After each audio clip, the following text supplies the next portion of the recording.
औज़ बिल्लाहि मिनश शैतानिर रजीम बिस्मिल्लाहिर रहमानिर रहीम अल्लाह जल्ल शानहू दे नाम दे नाल अल्हम्दुलिल्लाहि रब्बिल आलमीन वल आक़िबतुल मुत्तकीन अस्सलातु वस्सलामु अला रसूलिहिल करीम। दोस्तों अस्सलामु अलैकुम। डॉक्टर नसीर काल हाज़िर CNP न्यूज़। दोस्तों मैं ना कल परसों अपने फेसबुक ते देख रहा सा कि बड़ा ही मज़ेदार उन्हें दायरा बना के दिखाया सी। उन्हें कहा कि चूहा जड़ा वो बिल्ली को डरदा, बिल्ली जड़ी आ वो कुत्ते को डरदी आ, कुत्ता जड़ा वो बंदे को डरदा ते बंदा जड़ा वो बुढ़ी तो डरदा ते बुढ़ी जड़ी आ वो चूहे तो डरदी आ। यानी ऐसा दरा बनया चूहे और बुढ़ी ते हर गल मुक्की।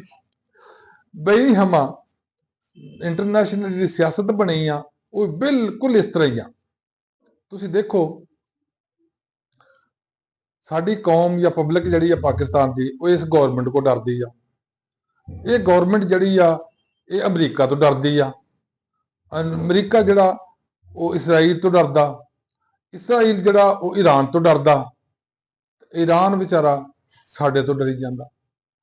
इन्हां पता नहीं की कर जाना साडे नाल।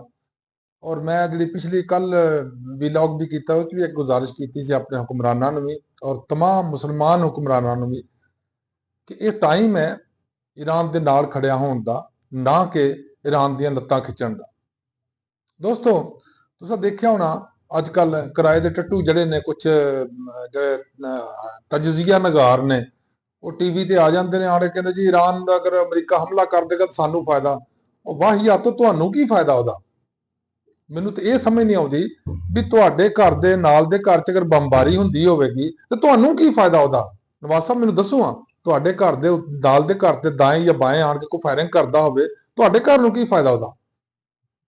और ऐसे वाहियात किस्म के लोग ने टीवी के उत्ते बैठ के बेबांगे दाहल सारे अगे और कोई उन्होंने पूछने वाला नहीं, कोई उन्होंने टोकन वाला नहीं, कोई उन्होंने रोकने वाला नहीं कि तू एक कित्थों फलसफा सीख के आया कि अगर ईरान ते अमरीका हमला करदा, ईरान अनस्टेबल हुंदा, ईरान च तबाही लैंदी आ, ईरान चो लोग निकलणगे वो फिर जिस तरह अफगानिस्तान का साडे ते बोझ है ईरान का बोझ भी आएगा। नंबर एक। नंबर दो, साडे मुसलमान भाई ने ਜਦੋਂ ਉਹਨਾਂ ਨਾਲ ਜ਼ੁਲਮ ਜ਼ਿਆਦਤੀ ਹੋਏਗੀ, ਕੁਰਾਨ ਇਹ ਕਹਿੰਦਾ ਕਿ ਜਦੋਂ ਇੱਕ ਜਗ੍ਹਾ ਤੇ ਜ਼ੁਲਮ ਜ਼ਿਆਦਤੀ ਹੋ ਰਹੀ ਆ ਤੇ तमाम ਮੁਸਲਮਾਨਾਂ ਤੇ ਫਰਜ਼ ਹੋ ਜਾਂਦਾ ਕਿ ਜਿਹਾਦ ਕਰੋ ਉਹਨਾਂ ਦੇ ਖਿਲਾਫ। ਕਿ ਕੀ ਸਾਡੀ ਗਵਰਨਮੈਂਟ ਜਿਹਾਦ ਵਾਸਤੇ ਤੁਰ ਪਏਗੀ ਅਮਰੀਕਾ ਦੇ ਖਿਲਾਫ? ਕਦੀ ਵੀ ਨਹੀਂ। ਇਸ ਵਾਸਤੇ ਇਹਨਾਂ ਦੇ ਫਲਸਫਿਆਂ ਦੀ ਕੋਈ ਸਮਝ ਨਹੀਂ ਆਉਂਦੀ ਵੀ ਕਿੱਥੋਂ ਦੀ PhD ਇਹਨਾਂ ਕੀਤੀ ਆ, ਕਿਸ ਫੀਲਡ 'ਚ ਇਹਨਾਂ PhD ਕੀਤੀ ਆ ਜਿਹੜਾ ਟੀਵੀ ਤੇ ਬੈਠ ਕੇ ਸਾਰਾ ਦਿਨ ਬਾਉ ਕਰਦੇ ਰਹਿੰਦੇ ਨੇ ਕਿ ਜਨਾਬ ਈਰਾਨ ਦੇ ਉੱਤੇ ਅਗਰ ਹਮਲਾ ਹੋਏ ਤਾਂ ਪਾਕਿਸਤਾਨ ਨੂੰ ਫਾਇਦਾ ਹੋਏਗਾ। ਹੈਰਾਨਗੀ ਦੀ ਗੱਲ ਆ। ਇਹਨਾਂ ਦੀ ਅਕਲ ਤੇ ਅਫਸੋਸ ਕਰਨ ਨੂੰ ਵੀ ਦਿਲ ਕਰਦਾ, ਮਾਤਮ ਕਰਨ ਨੂੰ ਵੀ ਦਿਲ ਕਰਦਾ ਔਰ ਇਹਨਾਂ ਦੀ ਅਕਲ ਤੇ ਹੱਸਣ ਨੂੰ ਵੀ ਦਿਲ ਕਰਦਾ ਵੀ ਕੈਸੇ ਅਹਮਕਾਂ ਨਾਲ ਸਾਡਾ ਵਾਹ ਪਿਆ। ईरान के उत्ते अगर खुदा न खास्ता हमला हुंदा वो सिर्फ ईरान ते नहीं है, उहदे नाल अफगानिस्तान सफर होएगा। और जिंदगी च याद रखना ईरान एक दिखावा वा और असल टारगेट पाकिस्तान आ। ईरान का तो चूंकि ये दसिया जाता ना कि जो मिसाइल सिस्टम बढ़ा रहा वो उन्हें एटमी कुवत बन जाना वे, असीं नहीं बन देना। ये जिहड़ी एटमी कुवत बन गई है ना पाकिस्तान, ये भी नहीं रहन देनी अमरीका ने अगर अज ईरान चो कामयाबी हासिल होगी। दोस्तों इस तो इलावा अगर ਅਸੀਂ देखने हैं ना अपने हदूदरबे ਨੂੰ ਸਾਡੇ ਬਿਲਕੁਲ ਨਾਲ ਇੰਡੀਆ ਬੈਠਾ ਔਰ ਇੰਡੀਆ ਹਰ ਟਾਈਮ ਕੋਈ ਨਾ ਕੋਈ ਚਾਂਸ ਲੱਭਦਾ ਜਿਹਦੇ ਨਾਲ ਸਾਨੂੰ ਦਬਾਅ ਚ ਲਿਆ ਸਕੇ, ਸਾਡਾ ਨੁਕਸਾਨ ਕਰ ਸਕੇ, ਸਾਡੇ ਅੰਦਰ ਤਬਾਹੀ ਕਰ ਸਕੇ।